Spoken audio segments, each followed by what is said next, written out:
नमस्कार विद्यार्थियों, परीक्षा मंथन ऑफिशियल यूट्यूब चैनल में आप सबका स्वागत है। जैसा कि हम कल बताए थे पाषाण काल के संदर्भ में, कल हमने आपको पूरा पाषाण काल और मध्य पाषाण काल के बारे में समझाया था। उसी क्रम में आगे हम आपको आज नव पाषाण काल के संदर्भ में चर्चा करेंगे। तो आओ आते हैं, देखते हैं नव पाषाण काल।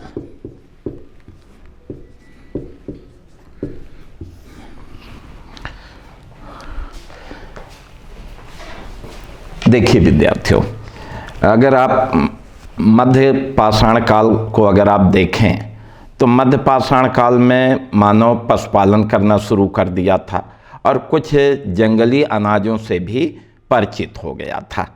तो ये दो चीज़ें आ चुकी थीं और फिर उसी का परिणाम ये था कि नव पाषाण काल का मानव सर्वप्रथम कृषि करना प्रारंभ कर दिया। तो नव पाषाण काल के मानव की जो सबसे बड़ी उपलब्धि थी वो कृषि। तो इस काल में, इसी काल का मानव सर्वप्रथम कृषि करना प्रारंभ किया।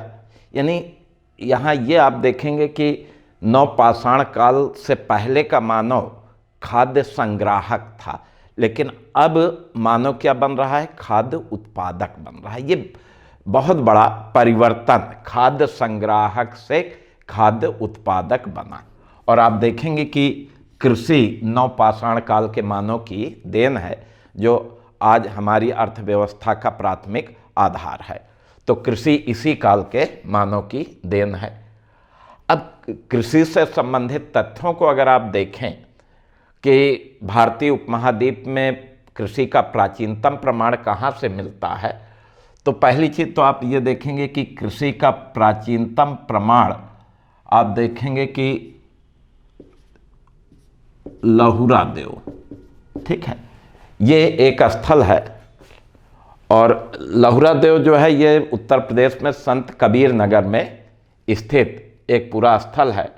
और यहाँ से प्राचीनतम चावल अथवा धान उगाने का प्रमाण मिलता है। तो ये लगभग 8 से 9,000 ईसा पूर्व के बीच में मानव यहाँ चावल या धान उगाना प्रारंभ किया। और भारतीय उपमहाद्वीप में ये कृषि का प्राचीनतम प्रमाण है। अब यहाँ पर एक चीज़ आपको सावधान रहना पड़ेगा। कारण ये है कि लहुरा देव की खोज से पहले अगर आप देखें तो कृषि का प्राचीनतम प्रमाण मेहरगढ़ से प्राप्त हुआ था। तो अभी भी कभी कभी ये क्वेश्चन बन जाता है कि कृषि का प्राचीनतम प्रमाण कहाँ से प्राप्त होता है। तो अगर विकल्प में लहुरा देव है तो आपको तो फिर कोई बात ही नहीं, लहुरा देव ही उत्तर देना है। कभी ऐसी स्थिति आए जब प्रश्न में विकल्प में लहुरा देव ना हो तो आप मेहरगढ़ को जरूर लगाएं, क्योंकि लहुरा देव से पहले कृषि का प्राचीनतम प्रमाण मेहरगढ़ से ही प्राप्त हुआ था। तो ये कृषि का प्राचीनतम प्रमाण, यहाँ से चावल या धान उगाने का प्रमाण। इसी तरह अगर देखा जाए तो ये बलूचिस्तान प्रांत में, पाकिस्तान के बलूचिस्तान प्रांत में मेहरगढ़ स्थित है, ठीक है, बोलन नदी के किनारे का ये स्थल है। और यहाँ से अगर आप देखें तो यहाँ से जौ और गेहूँ, ये जौ गेहूँ उगाने के प्राचीनतम प्रमाण मेहरगढ़ से प्राप्त होते हैं। यानी चावल या धान उगाने का प्राचीनतम प्रमाण लहुरा देव से, जो 8 से 9,000 ईसा पूर्व के बीच में है। जौ गेहूँ उगाने का प्राचीनतम प्रमाण मेहरगढ़ से, जो 6-7 हज़ार ईसा पूर्व के बीच के हैं। तो इस तरह से अगर देखा जाए तो नव पाषाण काल का मानव चावल, जौ, गेहूं जैसे प्रमुख खाद्यान्नों का उत्पादन करने लगा। आप देखेंगे कि आज भी ये हमारे महत्वपूर्ण खाद्यान्न है। तो ये एक बड़ी उपलब्धि आप दिखाएंगे कृषि के संदर्भ में। अब कृषि के अन्य स्थलों से भी प्रमाण मिलते हैं। इनमें एक प्रमाण आप और दे सकते हैं, कोल्डिहवा से चावल या धान उगाने का प्रमाण मिलता है। यद्यपि प्राचीनतम प्रमाण लहुरा देव से मिलता है, ये उसके बाद का है। और ये कोल्डिहवा जो है ये इलाहाबाद जिले में बेलन नदी के किनारे स्थित है, बेलन घाटी का स्थल है। तो यहाँ से भी चावल या धान उगाने का प्रमाण प्राप्त होता है। तो अब यहाँ आपको ये प्रश्न आएगा कि भाई कृषि का प्राचीनतम प्रमाण कहाँ से मिलता है, तो हमने आपको बता ही दिया कि लहुरा देव। अगर विकल्प में लहुरा देव नहीं रहता है तो मेहरगढ़। अगर कभी कभी प्रश्न आ जाए कि बेलन घाटी में किस स्थल से चावल उगाने का प्रमाण या धान उगाने का प्रमाण मिलता है, तो कोल्डिहवा से। तो इनको पॉइंट्स को बिल्कुल आपको याद रखना है, प्रश्न यहाँ से अवश्य आपको मिलेंगे। अब एक चीज़ आप समझ लीजिए कि कृषि करना मानव ने प्रारंभ कर दिया। अब कृषि अगर शुरू हो गई तो एक चीज़ ये जाने कि अब अनाज पैदा करने लगा मनुष्य। अब अनाज पैदा करने लगा तो अनाज को रखने की समस्या आई, अनाज को जो है पकाने की समस्या आई। कृषि के कारण मनुष्य को स्थायी रूप से बसना पड़ा, पानी रखने की आवश्यकता पड़ी। तो खाना बनाने, पानी संग्रह करने की ज़रूरत के लिए कृषि के साथ फिर शुरू होता है, आप देखेंगे इसी काल में, कुंभकारी व्यवसाय। यानी कृषि शुरू होती है तो कृषि से सीधा आप रिलेट करेंगे कि अगर कृषि शुरू होती है तो कृषि के कारण मनुष्य को कुछ आवश्यकताएं पड़ती हैं, और जब आवश्यकता होती है तभी आविष्कार होता है। आवश्यकता खाना बनाने, पानी संग्रह करने, अनाज रखने की आवश्यकता के लिए बर्तन की ज़रूरत पड़ी, तो फिर बर्तन बनाने के लिए कुंभकारी व्यवसाय शुरू हुआ, मिट्टी के बर्तन बनना शुरू हुए। तो इसी काल का मानव पहली बार कुंभकारी व्यवसाय शुरू किया और मृद भांड बनाना प्रारंभ किया। मृद माने मिट्टी, भांड माने बर्तन, यानी मिट्टी के बर्तनों को क्या कहते हैं, मृद भांड। और सर्वप्रथम मृद भांड किस काल में बने, नवपाषाण काल में। तो ये इस काल में मृद भांड बनना शुरू हुए। अब आप देखेंगे कि मृद भांड का प्रयोग सबसे पहले कहाँ हुआ, तो मृद भांडों के प्रयोग का प्राचीनतम प्रमाण अगर देखें तो वो बेलन घाटी में स्थित है, चौपानी मांडो। ये एक स्थल है बेलन घाटी, इलाहाबाद जिले में।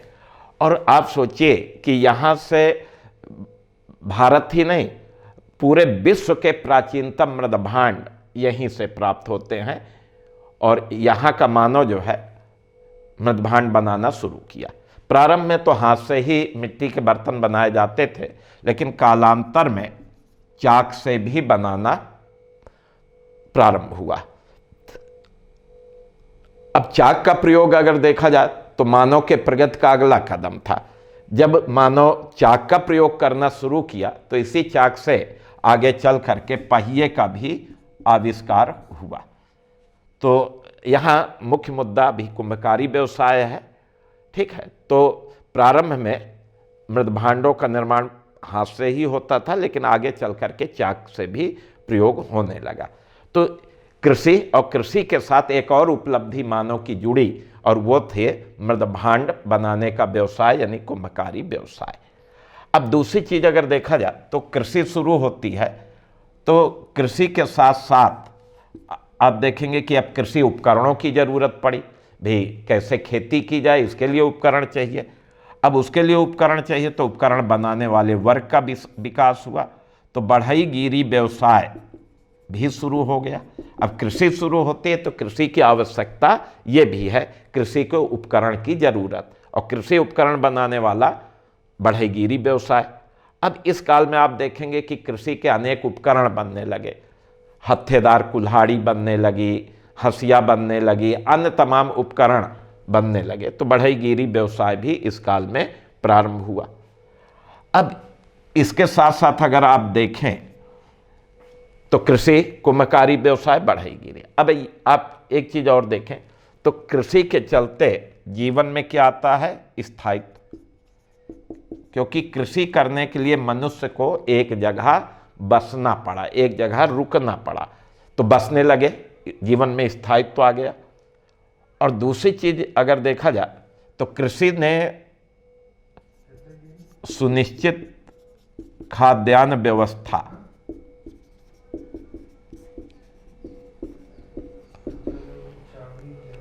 तो कृषि से खाद्यान्न व्यवस्था भी सुनिश्चित हो जाती है। अब ये जब दोनों चीज़ें आ गई, जीवन में स्थायित्व आ गया और खाद्यान्न व्यवस्था सुनिश्चित हो गई, तो इन दोनों के कारण क्या होता है, जनसंख्या में वृद्धि। ये देखिए, अब इस तरह से आप इसको समझेंगे कि जीवन में स्थायित्व आया, खाद्यान्न व्यवस्था सुनिश्चित हुई और फिर इसका सीधा परिणाम आया कि जनसंख्या में वृद्धि हो गई। अब इसी काल में परिणाम क्या हुआ कि पहली बार स्थायी बस्तियों का निर्माण प्रारंभ हुआ। ये देखिए, तो स्थायी बस्तियों का निर्माण भी इस काल में प्रारंभ हो जाता है। और भारतीय उपमहाद्वीप की प्राचीनतम बस्ती अगर देखें तो वो क्या है, मेहरगढ़। तो ये इसे प्राचीनतम बस्ती माना जाता है। उसके बाद फिर अनेक बस्तियों का निर्माण। तो इस तरह से इसी काल में पहली बार भारत में स्थायी बस्तियों का निर्माण हुआ, अर्थात गांव बसना शुरू हो गए। और इस तरह की प्राचीनतम बस्ती हमें मेहरगढ़ से प्राप्त होती है। अब इस काल में अगर देखा जाए तो इस काल का सबसे विशिष्ट उपकरण अगर देखा जाए तो वो है पालिश वाली हत्थेदार कुल्हाड़ी। ये तो पालिश वाली हत्थेदार कुल्हाड़ी ये नवपाषाण काल की पहचान है। ये इस काल का सबसे विशिष्ट उपकरण है। इसका उपयोग कृषि में भी किया जाता था, बढ़ईगिरी व्यवसाय में भी किया जाता था। तो इसे तो ध्यान में रखना है, ये इस काल की पहचान है। यद्यपि इनके अतिरिक्त बहुत सारे उपकरणों का निर्माण हुआ इस काल में, हंसिया, कुदाल। इसके अतिरिक्त अगर आप देखें तो इस काल में ओखली, मूसल, सिल, लोढ़ा, गदा सिर, बसूला, छेनी, रुखानी, ये तमाम उपकरण बने। लेकिन उन सबको याद करने की आवश्यकता नहीं है। वास्तव में आपको इस काल के विशिष्ट उपकरण को ही ध्यान में रखना है। अब नवपाषाण काल का विस्तार अगर देखें तो भारतीय उपमहाद्वीप में इस सभ्यता का अनेक क्षेत्रों में विस्तार होता है।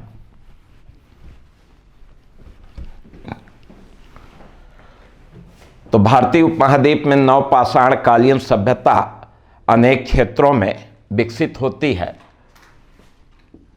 पश्चिमोत्तर भारत में अगर देखें तो पश्चिमोत्तर भारत में इस सभ्यता का विकास हुआ। मेहरगढ़ इस क्षेत्र का सबसे महत्वपूर्ण स्थल रहा। यहाँ से जौ गेहूँ उगाने के प्रमाण मिलते हैं। यहाँ से प्राचीनतम बस्ती प्राप्त होती है। अगर विंध्य क्षेत्र में अगर देखा जाए तो विंध्य क्षेत्र में भी इस सभ्यता का विकास हुआ। और यहाँ आप देखेंगे कि कोल्डिहवा से हमें चावल उगाने का प्रमाण मिलता है। मध्य क्षेत्र में अगर आप देखें तो मध्य क्षेत्र में बिहार में इस सभ्यता का विस्तार होता है। यहाँ आप देखेंगे कि चिरान, ताराडीह ये सब स्थल प्राप्त होते हैं। चिरान से जो है हड्डी के बने बहुत सारे उपकरण प्राप्त होते हैं। फिर आप देखेंगे कि इस सभ्यता का विकास कश्मीर में हुआ। कश्मीर में जिस नवपाषाण संस्कृति का विकास होता है उसे कश्मीरी नवपाषाण संस्कृति के नाम से भी जाना जाता है। एक तो ये चीज। दूसरी चीज, कश्मीर में जिस नवपाषाण संस्कृति का विकास हुआ उसका प्रथम खोजा गया स्थल बुरजाहोम है। श्रीनगर के निकट ये स्थल है। ये कश्मीरी नवपाषाण संस्कृति का प्रथम खोजा गया स्थल है। इसलिए कश्मीरी नवपाषाण संस्कृति को एक अन्य नाम से भी जाना जाता है, वो है बुरजाहोम संस्कृति। तो कश्मीर में नवपाषाण संस्कृति के रूप में बुरजाहोम संस्कृति का विकास हुआ। इस संस्कृति को दो विशेषताएं आपको बिल्कुल भूलना ही नहीं, याद रखना है। और वो है, पहली चीज, इस संस्कृति के लोग गड्ढे वाले मकान में रहते थे। जमीन के अंदर गड्ढा खोदते थे और उसके अंदर निवास करते थे। ये बुर्जाहोम संस्कृति की विशेषता है। और दूसरी चीज, बुर्जाहोम संस्कृति में आप देखेंगे कि मानव के साथ कुत्ते को भी दफनाने का प्रमाण मिलता है। यानी यहाँ से एक कब्र में मानव कंकाल भी प्राप्त होता है, कुत्ते का भी कंकाल प्राप्त होता है। यानी एक ही कब्र में मानव के साथ कुत्ते को दफनाए जाने का प्रमाण किस संस्कृति में मिलता है, तो उत्तर होगा बुर्जाहोम संस्कृति। तो ये कश्मीर में। इसके बाद आप देखेंगे कि दक्षिण भारत में भी नवपाषाण संस्कृति का विकास हुआ। और दक्षिण भारत में अगर आप देखें तो इस संस्कृति का विकास कर्नाटक, आंध्र प्रदेश और तमिलनाडु, ये 3 प्रांतों में होता है। तो दक्षिण भारत के इन 3 प्रांतों में नवपाषाण संस्कृति विकसित होती है। अब दक्षिण भारत में किस प्रांत में इस संस्कृति के प्रमाण नहीं मिलते हैं, तो सीधी सी बात है कि केरल से प्रमाण नहीं मिलते। देखिए 3 मिलते हैं तो केरल का नाम नहीं है, तो केरल से नवपाषाण संस्कृति के प्रमाण नहीं मिलते हैं। अब दक्षिण भारत में अगर देखा जाए तो चूंकि वहाँ की मिट्टी थोड़ी कठोर है, इसलिए वहाँ कृषि बहुत व्यापक रूप से नहीं हो पाई। मोटे अनाजों की ही खेती होती थी, मुख्य रूप से रागी नामक अनाज की खेती होती थी, मोटा अनाज है। और दूसरी चीज, जब कृषि महत्वपूर्ण नहीं हुई तो यहाँ पशुपालन अधिक लोकप्रिय रहा। ठीक है, खेती होती थी लेकिन मोटे अनाजों की, पशुपालन की लोकप्रियता यहाँ बनी रही। अब दक्षिण भारत के कुछ प्रमुख स्थलों में अगर आप देखें तो दक्षिण भारत के प्रमुख स्थलों में एक स्थल संगनकल है। ये कर्नाटक में बेल्लारी जिले में स्थित है। और यहाँ से अगर देखा जाए तो यहाँ से राख का टीला प्राप्त होता है। ये नवपाषाण संस्कृति का स्थल है और यहाँ से जो महत्वपूर्ण चीज प्राप्त होती है, राख का टीला। अब इस राख के टीले से क्या तात्पर्य है, तो विद्वानों का ऐसा विचार है कि यहाँ पशुपालक समुदाय के शिविर थे और किसी कारण से उन शिविरों में आग लग गई और शिविर जल करके राख के टीले में परिवर्तित हो गए। तो ये तथ्य आपको ध्यान में रखना है।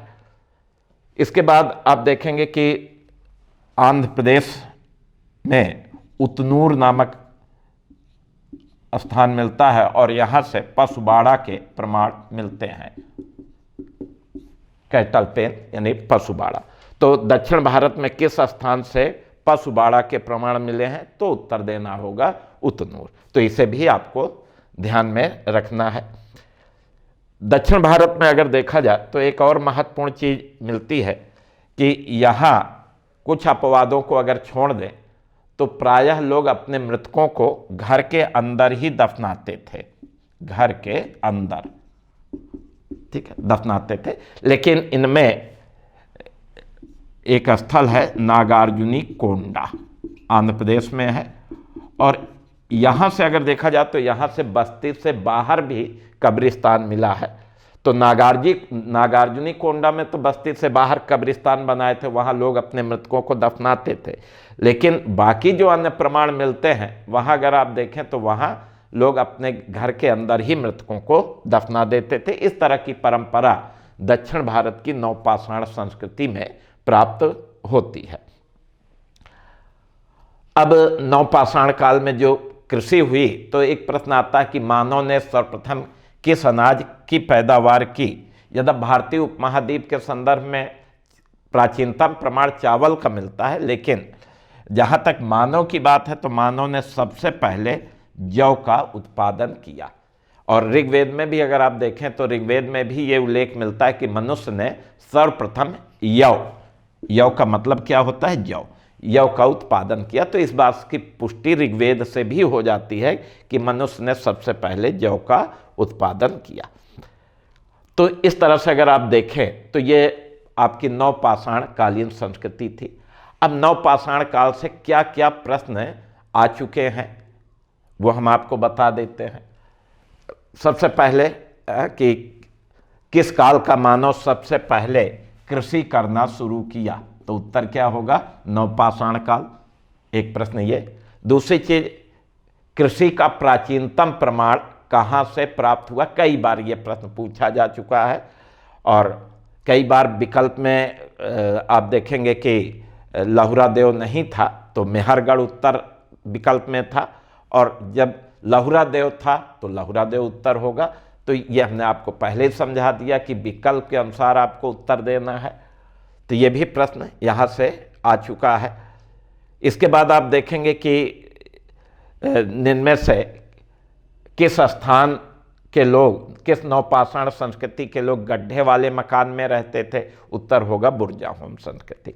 एक और प्रश्न आ चुका कि किस नवपाषाण कालीन स्थल से मानव को कुत्ते को दफनाए जाने का प्रमाण मिलता है, उत्तर होगा बुर्जाहोम संस्कृति। ठीक है। ये प्रश्न आ चुका है कि इनमें से राख का टीला किस स्थल से प्राप्त हुआ है, तो उत्तर होगा, आप देखेंगे कि दक्षिण भारत में कर्नाटक में संगनकल स्थल है, यहाँ से राख का टीला प्राप्त हुआ है। दक्षिण भारत के किस स्थल से पशुबाड़े का प्रमाण मिला है, उतनूर से प्राप्त होता है। तो ये सब प्रश्न नवपाषाण काल से आए हुए हैं और आप जो है इन बिंदुओं को बहुत सरलता के साथ आपको हमने नवपाषाण काल जैसे जटिल टॉपिक को आपको समझाया, बहुत लिंक करके आप निश्चित रूप से इसे बड़ी सरलता से आत्मसात कर सके होंगे। जिन बिंदुओं को हमने बताया उन बिंदुओं को जरूर ध्यान दें, प्रश्न इन्हीं बिंदुओं से पूछे जाएंगे।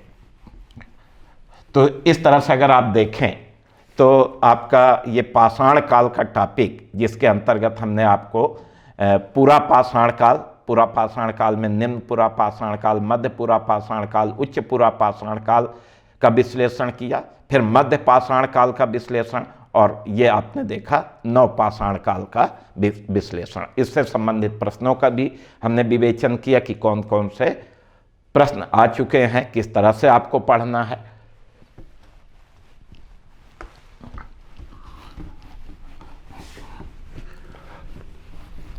तो इस तरह से आपका ये पाषाण काल का अध्याय पूरा हो गया।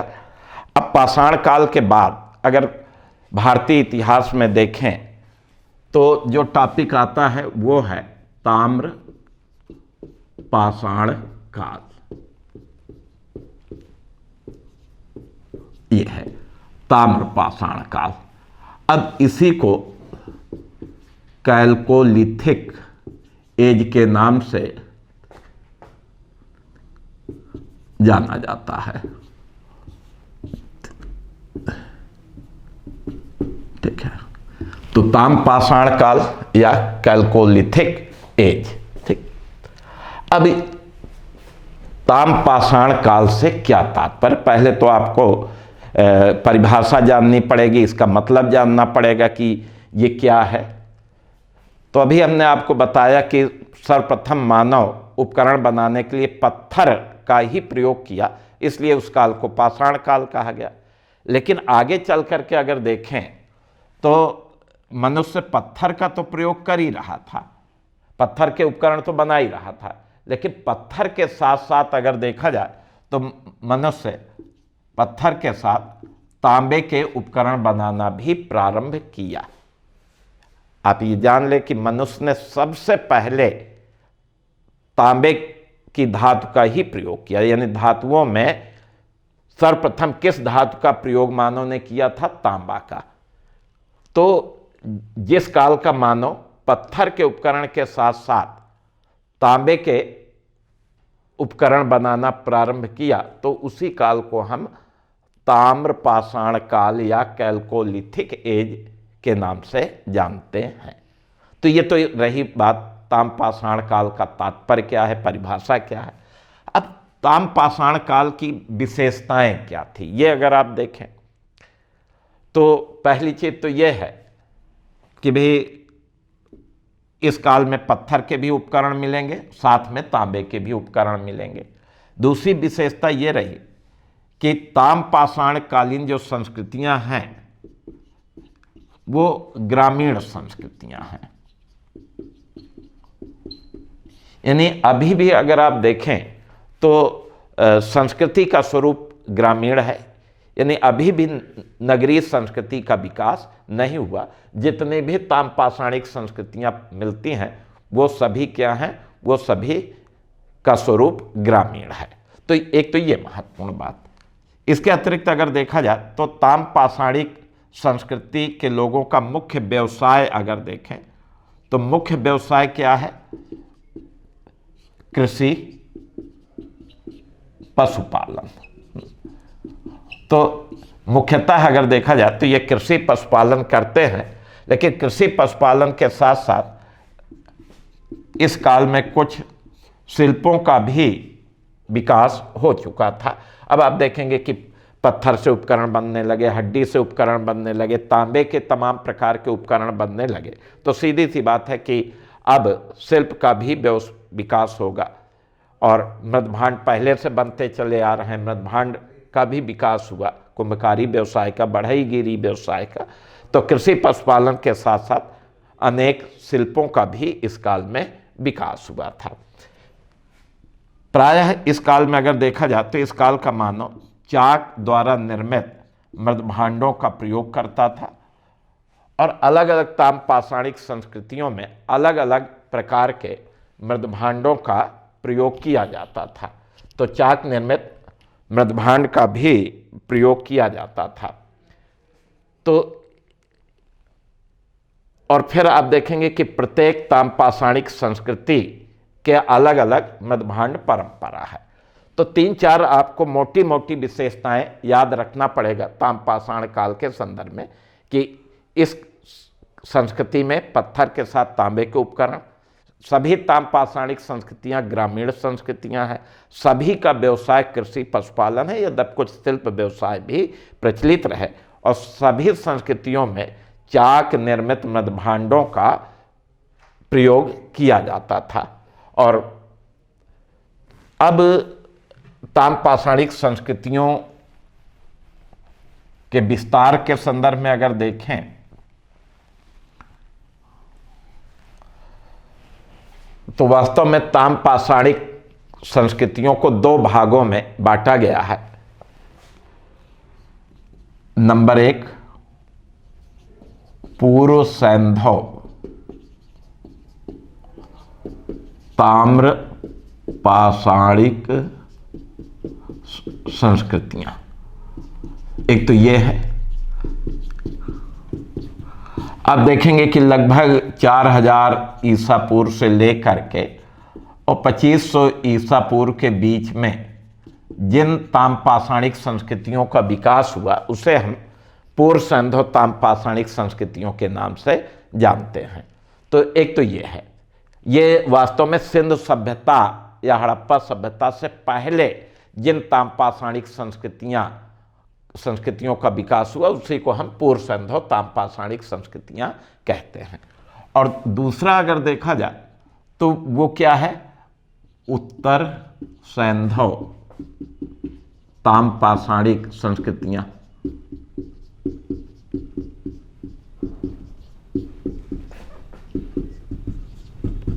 ये यानी सिंधु सभ्यता के बाद जिन ताम्रपाषाणिक संस्कृतियों का विकास हुआ उसे हम क्या कहते हैं, उत्तर। उत्तर का मतलब होता है बाद में, पूर्व का मतलब होता है पहले के। तो सिंधु सभ्यता के बाद में जिन ताम्रपाषाणिक संस्कृतियों का विकास हुआ उसे हम उत्तर सैंधव ताम्रपाषाणिक संस्कृति के नाम से जानते हैं। और मुख्यतः अगर देखा जाए तो लगभग 2200 ईसा पूर्व से लेकर के 700 ईसा पूर्व के बीच में इन संस्कृतियों का विकास हुआ। ठीक, तो ताम्रपाषाणिक संस्कृतियों को आप 2 भागों में बांट करके अध्ययन कर सकते हैं। अब चूंकि परीक्षा की दृष्टि से इस टॉपिक का विशेष महत्व नहीं है और बहुत रेयर कम प्रश्न पूछे गए हैं अभी तक, कभी कभार एक आध प्रश्न इससे पूछे गए हैं, लेकिन फिर भी हम इनकी मुख्य बिंदुओं की चर्चा अवश्य करेंगे। अब हम पहले लेते हैं पूर्व सैंधव ताम्रपाषाणिक संस्कृतियां। वास्तव में जिन क्षेत्रों में हड़प्पा सभ्यता का विस्तार हुआ उन्हीं क्षेत्रों में हड़प्पा सभ्यता से पहले कुछ ताम्र पाषाणिक संस्कृतियां विकसित हुई जिन्हें हम पूर्व सिंधो ताम्र पाषाणिक संस्कृतियों के नाम से जानते हैं। मुख्य रूप से अगर देखा जाए तो इन संस्कृतियों का विकास पश्चिमोत्तर भारत में हुआ, बलूचिस्तान, सिंध, पश्चिम पंजाब के क्षेत्रों में। अब इनके अंतर्गत कौन कौन सी संस्कृतियां आती हैं वे अगर देखें तो एक है क्वेटा संस्कृति। अब क्वेटा संस्कृति कैसी है? पूर्व सिंधो ताम्र पाषाणिक संस्कृति। ठीक। अब क्वेटा संस्कृति का विकास कहाँ हुआ? तो उत्तर होगा पाकिस्तान के बलूचिस्तान प्रांत में। तो बलूचिस्तान प्रांत के एक हिस्से में ये क्वेटा संस्कृति का विकास हुआ। अब क्वेटा बलूचिस्तान के एक स्थल का नाम है और उसी के स्थल के नाम पर ही इस संस्कृति का नामकरण कर दिया गया। और इस संस्कृति के अंतर्गत कई स्थल भी हैं, किले गुल मोहम्मद, दम्ब सादात, स्याह दम्ब, पीराक दम्ब, मेहरगढ़, ये सारे स्थल क्वेटा संस्कृति के अंतर्गत आते हैं। अब क्वेटा संस्कृति में बाकी सामान्य विशेषता सभी लागू होगी कि ग्रामीण संस्कृति थी, कृषि पशुपालन मुख्य व्यवसाय था, चाक निर्मित भांडों का प्रयोग करते थे, स्थायी बस्तियां बसाते थे, ये सारी चीज़ें इसके अंतर्गत आएंगी। अब इस संस्कृति की पहचान अगर देखें तो जो है पहचान है वो मुख्यतः मृदभांडों की परंपरा से। वास्तव में इस संस्कृति के विशिष्ट मृदभांड पांडु रंग यानी पीले रंग के लेप पर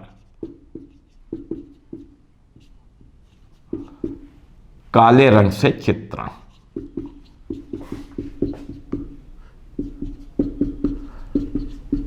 यानी ये विशेषता कहाँ की है? क्वेटा संस्कृति की।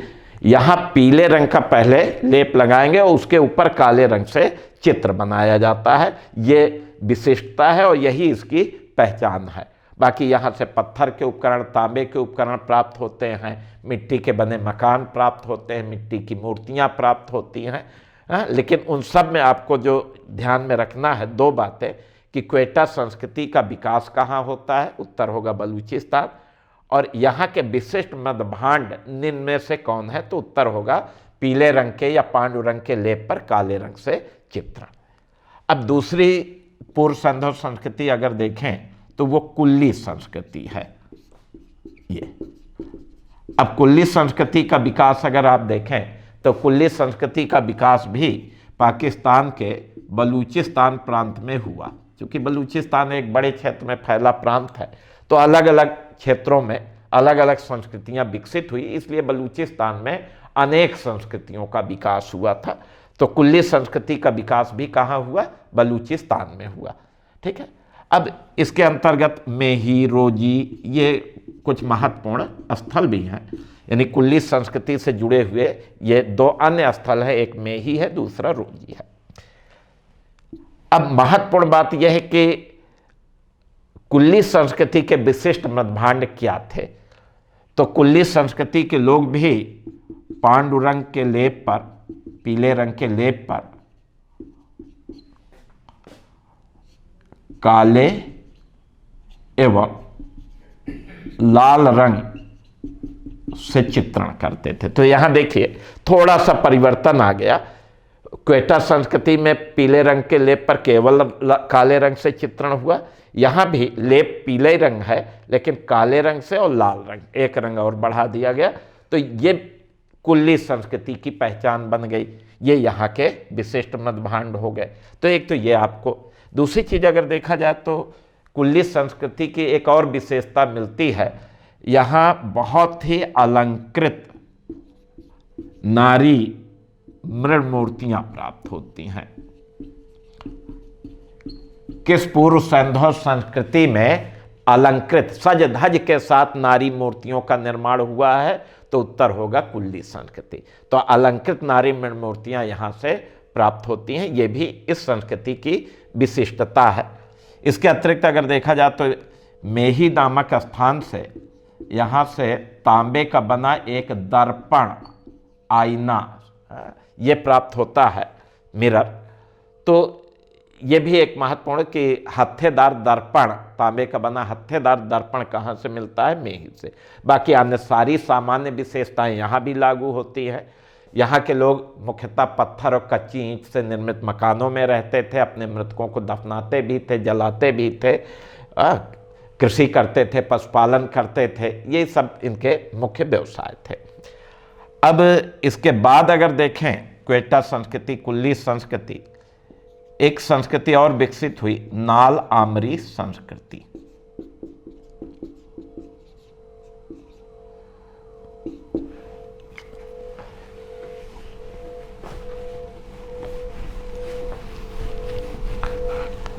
अब देखिए यहां दो नाम है, नाल और आमरी संस्कृति।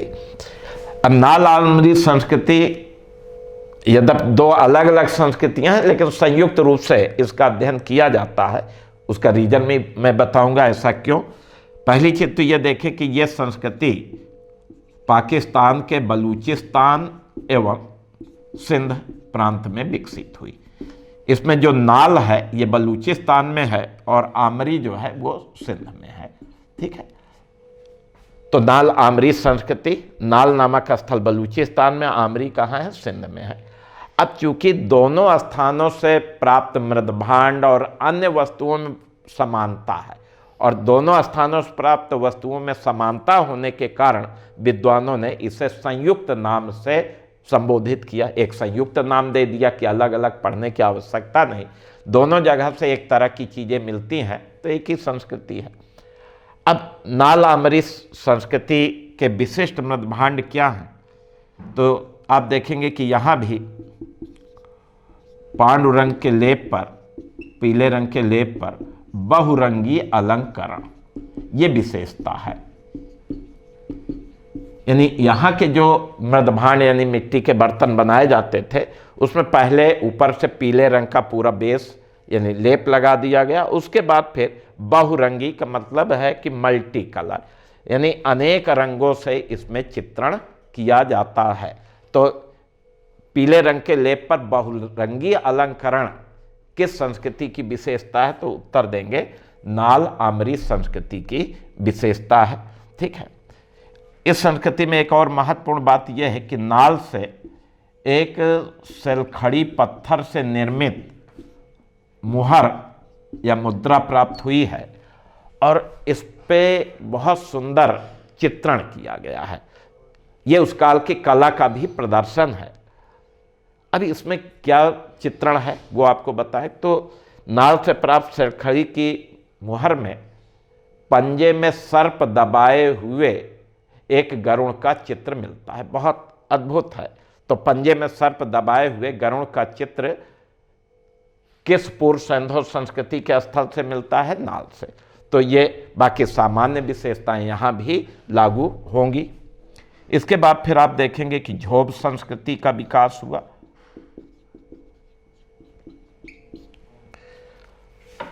अब पूर्व सिंधु संस्कृति में एक ये झोब संस्कृति भी विकसित हुई। झोब संस्कृति का विकास अगर देखा जाए तो ये बलूचिस्तान प्रांत में हुआ। झोब घाटी में इसका विकास होता है। राना घुंडई, पेरियानो घुंडई, डाबरकोट, ये सब इस संस्कृति के मुख्य स्थल हैं। अब झोब संस्कृति के विशिष्ट मृदभांड क्या है? तो यहाँ के विशिष्ट मृदभांड लाल रंग के लेप वाले हैं जिन पर काले रंग से चित्रण, याद रखना है ये। तो झोब संस्कृति के विशिष्ट मृदभांड लाल रंग के लेप वाले हैं और लाल रंग के लेप पर काले रंग से चित्रण मिलता है। ये देखिए, लाल रंग के लेप पर काले रंग से चित्रण, ये विशिष्टता है, ये पहचान है इसकी। और झोब संस्कृति में ये जो राना घुंडई स्थल है, यहाँ से अगर देखा जाए तो यहाँ से घोड़े का जबड़ा प्राप्त होता है। इससे पता चलता है कि इस काल के लोग घोड़े आदि से भी परिचित थे, हो सकता है उसको पालतू बनाए हों। तो घोड़े का जबड़ा किस पूर्व सिंधु संस्कृति से प्राप्त होता है? झोब संस्कृति के किस स्थल से? राना घुंडई से प्राप्त होता है। तो ये झोब संस्कृति की विशेषता है। और फिर पूर्व सिंधु संस्कृतियों में एक और संस्कृति कोटदीज संस्कृति का विकास हुआ। अब ये कोटदीज संस्कृति को अगर आप देखें तो इस संस्कृति का विकास पाकिस्तान के सिंध प्रांत में होता है, और ये कोटदीज सिंध में ही एक महत्वपूर्ण स्थल है। तो यहाँ से इस संस्कृति के प्रमाण मिले हैं। अब यहाँ के विशिष्ट मृद्भांड अगर देखें तो लाल या भूरे रंग के लेप पर सफेद रंग की पट्टी बनाई गई, और इस सफेद रंग की पट्टी पर फिर बहुरंगी अलंकरण किया गया। ये विशिष्टता है, ठीक है। तो पहले लाल या भूरे रंग का लेप लगाया गया, उसके बाद एक सफेद रंग की पट्टी बनाई गई, और उसी सफेद रंग की पट्टी पर अनेक रंगों से चित्र बनाए गए।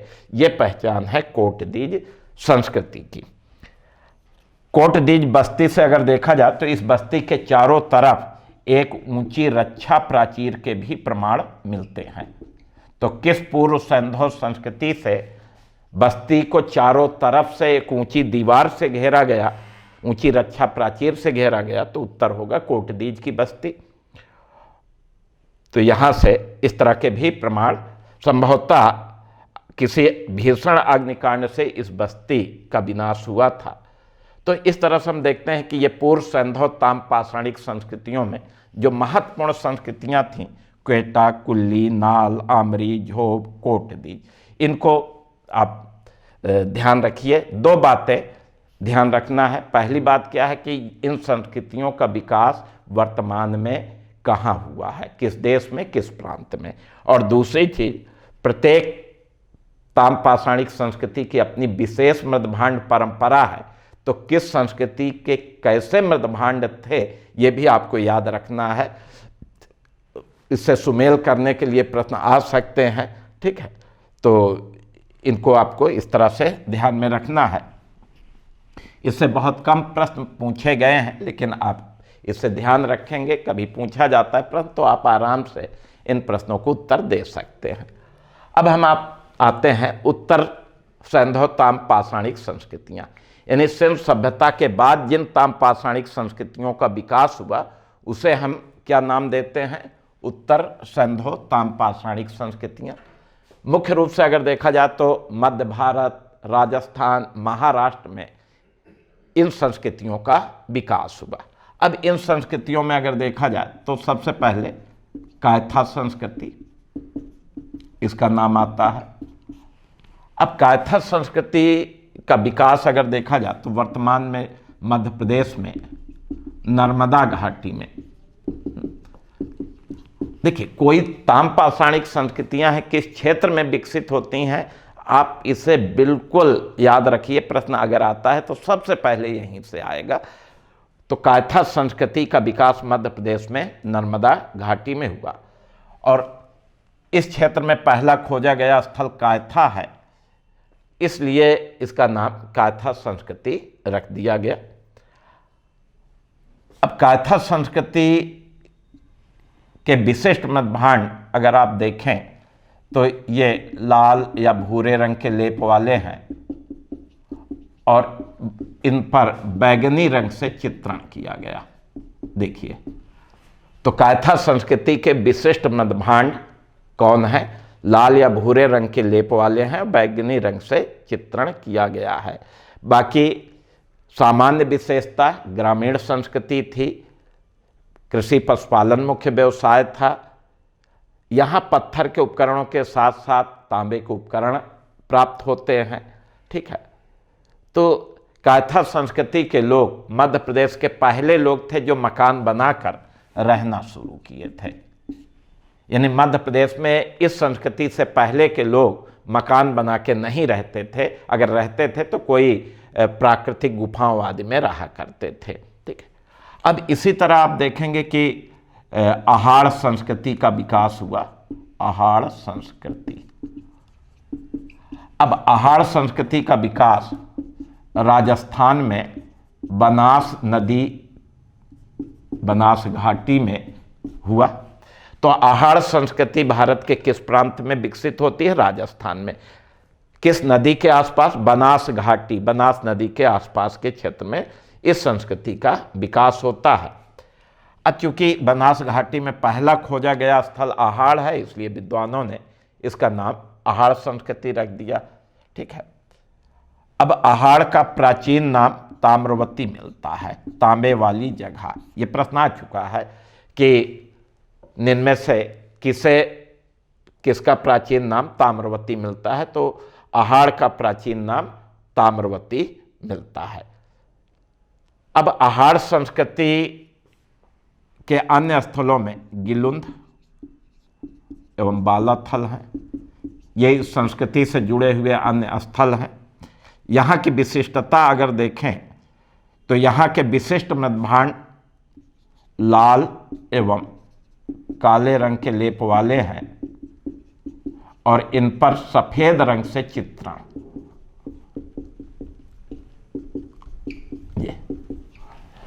तो आहार संस्कृति के विशिष्ट मृद्भांड इनमें से क्या थे? क्या बताएंगे कि यहाँ के विशिष्ट मृद्भांड लाल एवं काले रंग के लेप पर फिर सफेद रंग से चित्र बनाए जाते हैं। ये विशिष्टता आहार संस्कृति की है।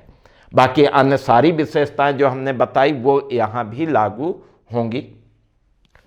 अब आहार संस्कृति के बाद मालवा संस्कृति का विकास हुआ। अब मालवा संस्कृति के बारे में अगर आप देखें तो मालवा संस्कृति का विकास भी मध्य प्रदेश में नर्मदा घाटी में हुआ। तो मालवा संस्कृति का विकास कहाँ होता है? मध्य प्रदेश में नर्मदा घाटी में।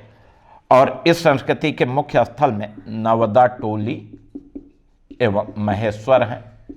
ये इस संस्कृति के प्रमुख स्थल हैं जहाँ से इस प्रमाण मिलते हैं। अब इस संस्कृति के विशिष्ट मृद्भांड क्या थे? तो यहाँ के मृद्भांड गुलाबी रंग के लेप वाले हैं और इन पर काले रंग से चित्रण किया गया है। ये विशिष्टता है। और अन्य ताम्रपाषाणिक संस्कृतियों की तुलना में यहाँ के मृद्भांड अधिक सुंदर हैं, अधिक विशिष्ट हैं। यहाँ से भी पत्थर के उपकरण के साथ बड़ी संख्या में तांबे के उपकरण प्राप्त होते हैं। अब अंतिम महत्वपूर्ण संस्कृति अगर देखें ताम्रपाषाणिक संस्कृतियों में जो अंतिम महत्वपूर्ण संस्कृति है वो है जोरवे संस्कृति। जोरवे संस्कृति। अब जोरवे संस्कृति का विकास महाराष्ट्र में कहाँ? गोदावरी घाटी में। ठीक है। तो महाराष्ट्र के गोदावरी घाटी में इस संस्कृति का विकास हुआ और गोदावरी घाटी का प्रथम खोजा गया स्थल जोरवे है, इसलिए इसका नामकरण जोरवे संस्कृति रखा गया। अब इसकी विशिष्टता यह है कि यहाँ के विशिष्ट मृद्भांड गाढ़े लाल रंग के लेप वाले होते थे। इस पर कोई चित्रण नहीं, बिल्कुल सादा लाल रंग का मृद्भांड का ये लोग प्रयोग करते। यही विशेषता है इस संस्कृति की। अब जोरवे संस्कृति में दो अन्य स्थल बड़े महत्वपूर्ण हैं। एक तो इनाम गांव और दूसरा दाइमाबाद। ये बड़ी बस्तियां पाई गई हैं और इन दोनों में अगर देखा जाए तो जो इनाम गांव की बस्ती है ये एक ऊंची दीवार से चारों तरफ से घेरी गई है, यानी ऊंची रक्षा प्राचीर से इसे घेर दिया गया है। तो इस तरह से आप देखेंगे कि ये दो बड़ी बस्तियों के प्रमाण यहाँ से मिलते हैं। जोरवे संस्कृति की एक और विशिष्टता मिलती है और वो है कि इस संस्कृति के लोग अपने मृतकों को घर के अंदर दफनाते थे। सिर उत्तर और पैर दक्षिण में रख करके दफनाते थे। ये एक परंपरा देखने को मिलती है, तो इस परंपरा को भी ध्यान में रखना है। इस पे प्रश्न आ चुका है, आईएएस में आया है कि पश्चिमी भारत के पश्चिम क्षेत्र में विकसित ताम्रपाषाणिक संस्कृति के लोग किस दिशा में मृतक को रखकर दफनाते थे? तो सिर उत्तर, पैर दक्षिण। एक तो ये विशेषता। दूसरी एक और विशेषता देखने को मिलती है, यहाँ से जितने भी मानव कंकाल दफनाए हुए मिलते हैं उनमें किसी में पैर नहीं मिलते हैं। यानी इसका मतलब ये है कि यहाँ के लोग अपने मृतकों का पैर काट करके तब घर के अंदर दफनाते थे। तो ये एक विशेषता आपको इस संस्कृति के अंतर्गत प्राप्त होती है। तो इस तरफ से हम आपको ताम्रपाषाण काल में सिंधु सभ्यता से पहले कौन कौन सी संस्कृतियाँ विकसित हुईं, सिंधु सभ्यता के बाद कौन कौन सी संस्कृतियाँ विकसित हुईं, उनका विवरण दिए। मैंने पहले बताया कि इस पे प्रश्न बहुत कम आए हैं। अब मान लिया प्रश्न आ गया कि झोब संस्कृति का विकास किस प्रांत में हुआ, ये प्रश्न आया हुआ है, तो उत्तर होगा बलूचिस्तान। इनमें अगर देखा जाए तो कायथा संस्कृति का विकास कहाँ हुआ, किस क्षेत्र में, तो नर्मदा घाटी, ये प्रश्न आया हुआ है। एक प्रश्न ये आया हुआ है कि निम्न में से किसका प्राचीन नाम ताम्रवती मिलता है, तो उत्तर होगा आहार संस्कृति। ठीक है। और फिर एक और प्रश्न मालवा संस्कृति से आया कि भाई नौदा टोली स्थल कहाँ स्थित है, तो वो मालवा संस्कृति का स्थल है, मध्य प्रदेश में स्थित है। जोरवे संस्कृति से प्रश्न आ चुका है कि किस संस्कृति के लोग या जोरवे संस्कृति के लोग अपने मृतकों को किस दिशा में रखकर दफनाते थे, तो उत्तर होगा सिर उत्तर, पैर दक्षिण।